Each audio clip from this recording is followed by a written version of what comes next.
The story begins by showing Porter stealing a few dollars from a homeless person to eat breakfast.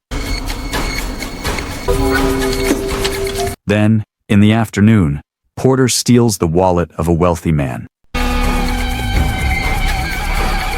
In addition to taking the cash from the man's wallet, Porter also understands how to maximize his income by using the man's credit card to shop for luxury goods and resell them at the pawn shop. Porter also bought a gun while at the pawn shop. After shopping all day, he stopped at a restaurant for dinner. Of course, it wasn't long before Porter's robbery victim realized that his wallet was missing, and now his credit card could no longer be used. Having no cash, the porter fled the restaurant. That night, Porter was waiting in front of the house, where the woman who owned the house appeared in a drunken state after consuming drugs. In her drunken state, the woman forgot to lock the door of her house and allowed Porter to get in there easily.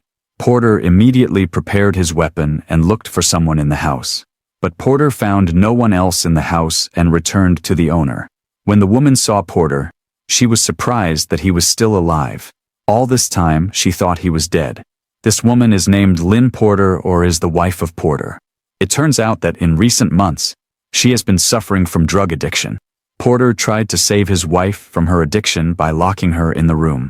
But what he didn't realize was that Lynn was secretly storing spare drugs under her shoes. The next morning, Lynn was found dead from a drug overdose. Porter felt a deep sadness to see his wife die in such a terrible condition. Porter decided to lie beside her, remembering the incident 5 months ago when he and Lynn were making out in his house. Porter suddenly received news about his colleague Val's next robbery target. The next day, without further ado, Porter met Val on the side of the road to discuss their next target. Val said that every Thursday and Friday, the mafia leader in Chinatown told his members to deliver $500,000 worth of money somewhere, and these money carriers always seem to take the same route. If the robbery is successful, then Val plans to use his share of the money to get into the drug-dealing community called the syndicate.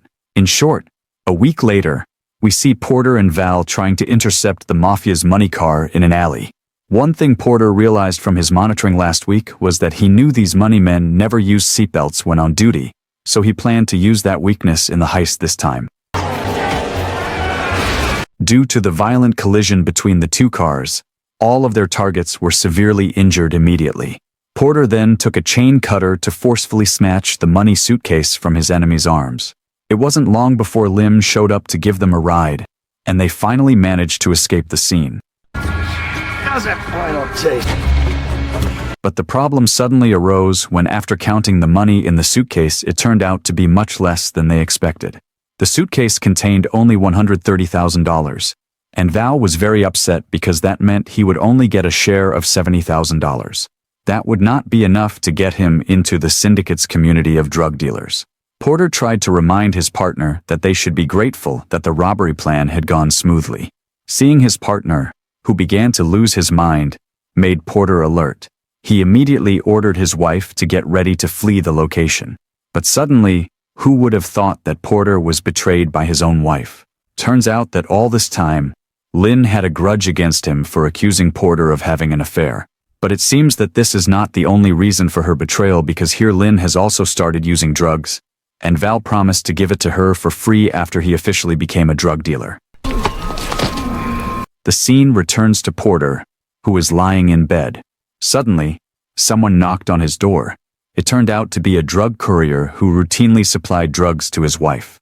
Porter, who was upset because his wife died due to drug addiction, finally vented his anger by beating the courier who had been considered the cause of his wife's death. Porter threatened to kill the courier if he did not immediately tell him where Val was currently located. Without wasting time, Porter went to the headquarters of the drug courier boss, Arthur Stegman. Upon arrival, one of Arthur's men tried to hide his whereabouts and angered Porter.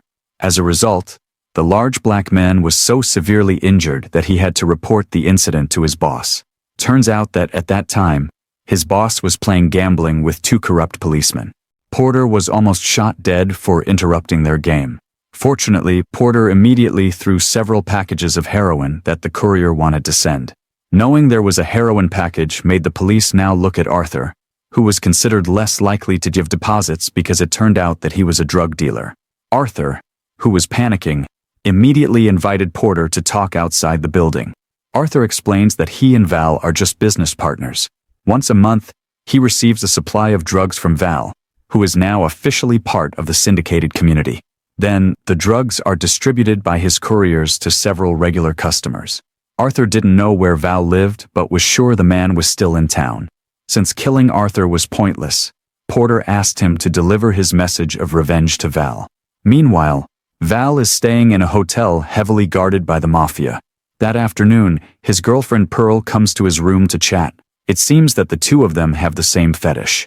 In the evening, Val meets Arthur at a restaurant. Arthur delivered a threatening message to Val from someone named Porter. Hearing Porter's name, Val is shocked because Porter should have been killed 5 months ago. And this time he stays dead. Val is also very familiar with Porter, a professional robber. Even though he is now under the protection of the most powerful mafia in the city, it does not mean Porter cannot kill him. While waiting for information from Arthur, Porter decided to look for his mistress, Rosie, who turned out to be a high-class prostitute. But the information is that in recent months, Rosie's whereabouts have disappeared, and her friends no longer know her. But it's not Porter if he can't get what he wants. After asking here and there, Porter managed to find a hotel employee who knew where Rosie was. Long story short, Porter met Rosie. Rosie looks very happy when she sees Porter. Of course, the two of them have loved each other in the past, but their relationship is hindered by their respective statuses. Rosie thought Porter was dead, even so sad that she bought a guard dog and named it after Porter. Porter? It turns out that Porter's arrival to meet Rosie is to find out Val's current whereabouts. Porter suspects that Rosie must know where he is because she used to serve the mafia officials in the city, and Porter used to be her delivery boy. Hearing Val's name, Rosie immediately became emotional because it turned out that she had served the masher, and at that time she even had to be battered because Val was known for beating his partner.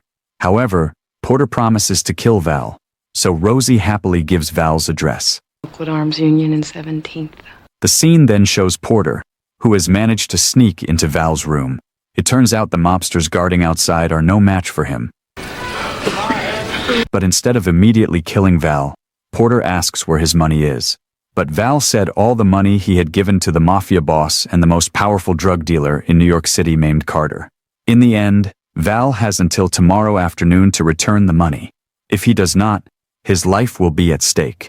The next day, Val goes to his boss to ask for help defeating Porter, but instead of getting help, the boss begins to doubt Val's ability to solve his problems. His boss reminded him again that if Val could not solve his personal problems, he did not deserve to be in the syndicate community, and the big boss would immediately expel him from the syndicate. Yes, sir. Yes. Because he couldn't get help from Carter, Val finally asked his lover, who happened to be a triad member, for help. That afternoon, Porter came to the meeting location, but a triad member suddenly hit him in the middle of the road.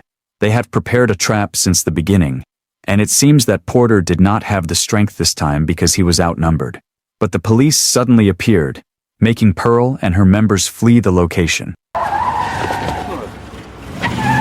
It turns out that these two corrupt cops had been following Porter's trail since yesterday and managed to find out about his background, who wants to get back $70,000. The two corrupt policemen then promised to provide reinforcements as long as the money would later be deposited with them. But if Porter refused, then Porter would be imprisoned on charges of killing his ex-wife, who was found dead in his house. Porter then returns to Rosie's apartment to treat his wounds, but he doesn't realize that Val has been secretly following him since before. And long story short, while being treated, Rosie had time to ask why the two of them had separated. It turns out that even though they have slept together, Rosie still serves guests, which makes Porter unable to continue their relationship. Hearing this, Rosie tried to persuade Porter to return to her arms. Still, the offer was immediately rejected because, at this time, Porter wanted to focus on taking revenge and getting his money back. Shortly after Porter's departure, Val suddenly appeared at the door of her apartment, and now Rosie's life was threatened. But instead of staying silent without a fight, Rosie finally pretends to say that Porter is lying in bed. Turns out that the Porter referred to by Rosie is Porter, the guard dog. Despite the help of her guard dog, Rosie still couldn't beat Val. Once again, she had to be beaten like the old days when her services were hired. Fortunately, at the last moment, Porter suddenly appeared and immediately shot Val. Because Val doesn't have the money Porter asks for, he is forced to snatch the money from Val's boss. Then Porter forced Val to tell him where Carter's headquarters were. Of course, when he heard that, he immediately felt Porter was crazy because only for $70,000 did Porter have to fight against the mafia. But this is where he realized his former colleague was never afraid to fight to get his money back. After getting the address of his boss, Porter immediately killed Val. Because in Rosie's apartment, there had been a murder. From then on, they could no longer make it a place to shelter. Long story short, Porter went to the syndicate headquarters to meet Carter. But before entering the building, he planned to store his weapon in a newspaper sales box. But the problem was that suddenly, the two corrupt cops reappeared, and even this time Arthur came with them. They seem impatient because the promised money has not yet been received. Still, Porter asks him to be patient and suddenly decides to leave his gun with the police. Without further ado, when he entered Carter's headquarters, he was briefly searched to ensure he was not carrying a weapon. After entering Carter's room, Porter immediately beat Carter's two guards unconscious and took his weapon. Without further ado, Porter immediately explained that he had finished off Val and now asked for his money back, which Val had handed over to the syndicate. However, the request was rejected because, from the beginning, Carter was not the real leader of this mafia organization. He still had a boss named Bronson. Carter then called the boss and told her that a man named Porter wanted to take back the $130,000 deposited by Val 5 months ago. However, his boss did not want to give the money to Porter, so Porter was forced to shoot Carter to death on the spot, sparking anger from Bronson.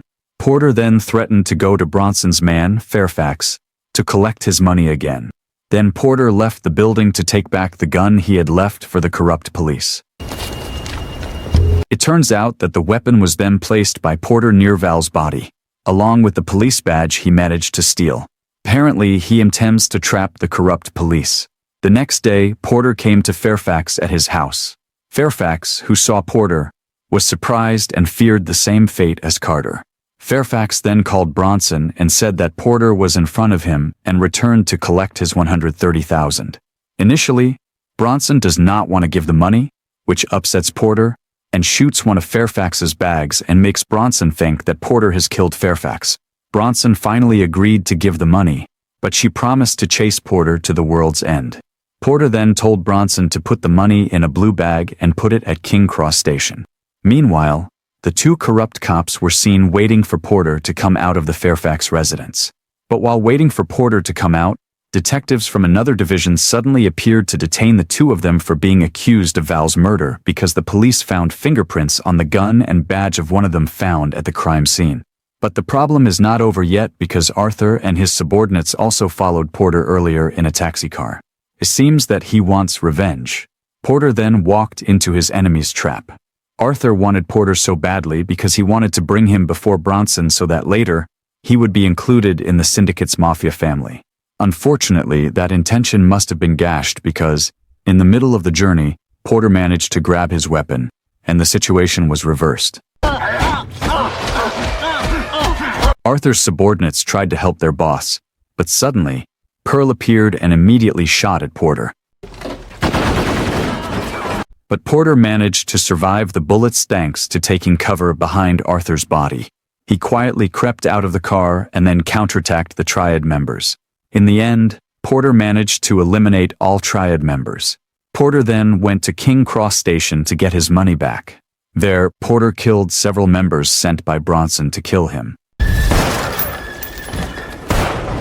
After that, Porter saw a woman carrying a blue bag, but he did not pay much attention to her because he thought she was not a member of Bronson.